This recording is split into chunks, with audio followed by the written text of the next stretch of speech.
For something like 2,000 years, the name Valeria Messalina has basically meant one thing: scandal. But her real story? Oh, it's so much more than that. It's a high-stakes story of a power struggle in one of the most dangerous places in history. So let's get into it. I mean, just listen to one of the most famous stories about her from the ancient Roman accounts. They claim she challenged the city's most famous prostitute to a contest to see who could last longer.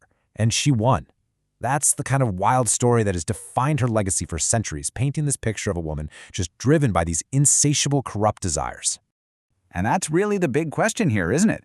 Was Messalina actually this monster?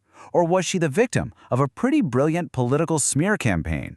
A story that was carefully written by her enemies to justify getting rid of her? So, you have to ask, how did she even get into this position? Well, her rise to the top was just as shocking as her reputation. See, Messalina was never, ever supposed to be empress. Her journey to the throne was sudden, it was chaotic, and nobody saw it coming. Now, don't get me wrong, she was born right into the heart of Roman nobility, a direct descendant of the Julio-Claudian dynasty, the family that ruled Rome. But her husband, Claudius, well, he was mostly seen as this academic, kind of pushed to the side, an unlikely emperor, which meant her own position seemed pretty minor too. Then, in January of 41 CE, everything just explodes. The emperor, Caligula, gets assassinated. In all the chaos, the Praetorian Guard finds a terrified Claudius hiding behind a curtain and, in this totally wild turn of events, they declare him the new emperor. And just like that, Messalina, who's barely 20 years old, is suddenly the most powerful woman in the entire Roman world.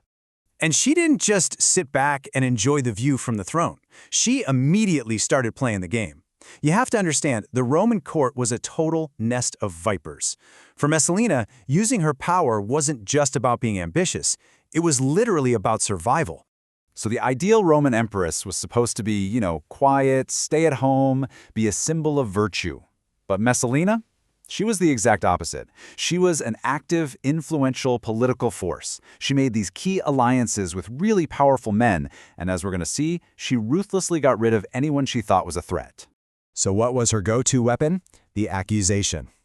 In a court that was just riddled with paranoia, a well-placed charge of treason or immorality was basically a political death sentence.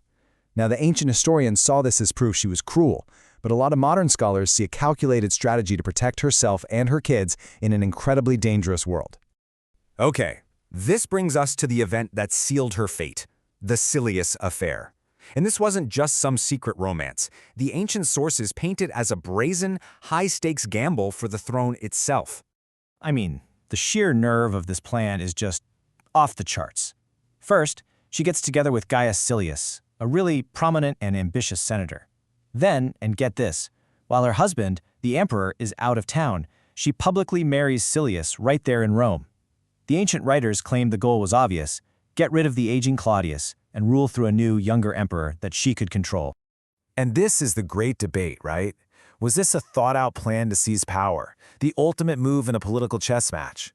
Or was it just a spectacular miscalculation, an act of someone who just flew way too close to the sun? Historians are still arguing about it. Honestly, regardless of her motive, the fallout was catastrophic. The second her political rivals saw an opening, her downfall was swift, it was brutal, and it was absolute. And the final blow? It came from one of her former allies, a man named Narcissus. He went straight to Claudius and expertly framed the whole thing not as a personal betrayal, but as a direct and immediate threat to the emperor's life. He turned the entire political machine against her.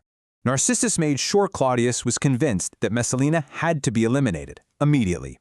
Her fate was sealed. There was no trial, no pleading for her life. The game was over.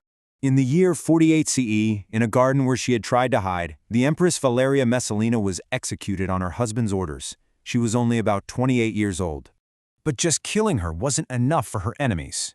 They hit her with something called damnatio memoriae, a damnation of memory. They literally chiseled her name off of monuments and tore down her statues, trying to wipe her from history itself. But here's the thing, they didn't succeed in erasing her. No, instead, they rewrote her. And this brings us to the most critical part of her story, trying to separate the real woman from the political propaganda. And the contrast is just so stark. You have the ancient historians, all elite men, writing after she was dead, who painted her as this depraved monster. But modern historians are telling a different story, a story of a savvy political operator whose reputation was systematically destroyed to justify her execution and to serve as a warning to other ambitious women. At the end of the day, all those lurid, sensational stories about her were more than just juicy gossip. They were a powerful political tool. They reinforced this idea that any woman who stepped out of her quiet, passive role was dangerous and corrupt, and that made it perfectly okay for the men in power to bring her down. Messalina's story really leaves us with this huge question.